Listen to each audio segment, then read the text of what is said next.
ৰাজ্যজুৰি শোকৰ ছাপ পেলোৱা দেৰগাঁৱৰ বালিটান দুৰ্ঘটনা।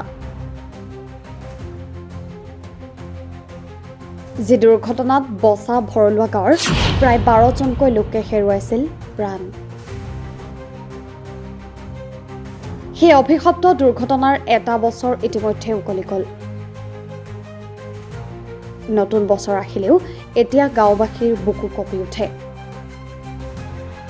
এইবাৰ নতুন বছৰতো পিকনিক নাখালে গাঁৱৰ এজনো সদস্যই।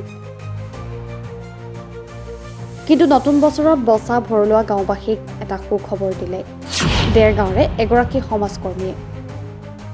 ঘোষণা কৰিলে দুৰ্ঘটনাত নিহতসকলৰ স্মৃতি ৰক্ষাৰ উদ্দেশ্যে স্মৃতিসৌধ নিৰ্মাণৰ। কথামতেই কাম।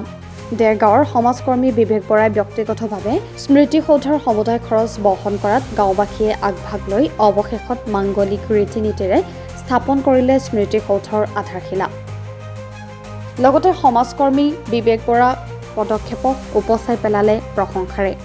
মৰ্মান্তিক দুৰ্ঘটনাত নিহতসকলৰ স্মৃতিসৌধ চিৰজীৱনীয়া কৰিবৰ কাৰণে দেৰগাঁৱৰ যি বিশিষ্ট ব্যক্তি সমাজসেৱক বিবেক বৰাই যি এটা পদক্ষেপ হাতত লৈছে সেইটো সঁচাকৈ শলাগ ল'বলগীয়া আৰু তেখেতক আমি উত্তৰোত্তৰ কামনা কৰিছোঁ। তেখেতে যি উদ্দেশ্য লৈ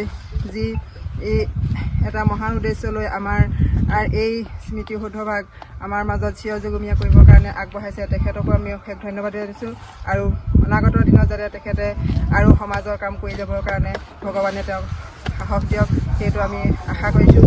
আৰু আমাৰ যি স্মৃতিসৌধ সেই সৌধটো যাতে আমি অনাগত দিনতো ভৱিষ্যত প্ৰজন্মলৈ যাতে সুৰক্ষিত কৰি ৰাখিব পাৰোঁ তাৰ বাবেও আমি ব্যৱস্থা কৰিবলৈ আমাৰ গাঁৱৰ সকলো ৰাইজ যাতে একত্ৰিত হৈ হওঁ তাৰ কাৰণে আমি ভগৱানৰ ওচৰত প্ৰাৰ্থনা জনাইছোঁ। আজি আমাৰ এই বছা ভৰলুৱা গাঁৱৰ যি দেৰগাঁৱত বাছ দুৰ্ঘটনা হৈছিলে তেখেতসকলৰ স্মৃতিত আজি এটা ইয়াত আমাৰ বছা ভৰলুৱা গাঁৱত স্মৃতিসৌধ নিৰ্মাণ কৰিবলৈ বিবেক ডাঙৰীয়াৰ যি পদক্ষেপ লৈছে তেখেতৰ পদক্ষেপত আমি নথৈ আনন্দিত হৈছোঁ।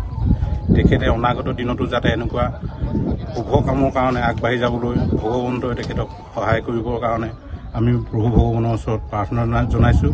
ভৱিষ্যতেও যাতে এনেকুৱা এটা ভৱিষ্যত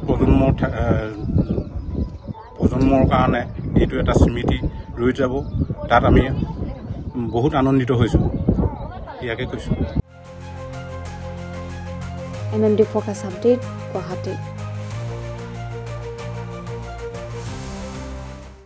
প্ৰতিযোগিতা অথবা পক্ষত দুষ্ট নহয়, সদায় অসমীয়াৰ স্বাৰ্থত। MMD focus.